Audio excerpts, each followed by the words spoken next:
ఆది కావ్యం అని దేనిని అంటారు? Mahabharatam,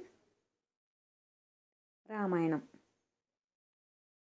option B Ramayanam. రామాయణాన్ని వ్రాసింది ఎవరు? A Valmiki, B Vyasudu, C Vasishthudu, D Vishwamitrudu. Option A Valmiki. Valmiki అసలు పేరేమిటి? A Dinakarudu, B Prabhakarudu, C Ratnakarudu, D Sekharudu. Option C Ratnakarudu. Ramayanam ఏ యుగానికి సంబంధించింది?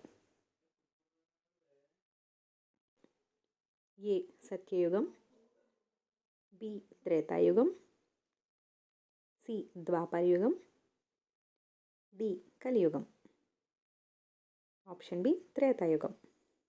రామాయణాన్ని వాల్మీకి ఎవరు చెప్పారు?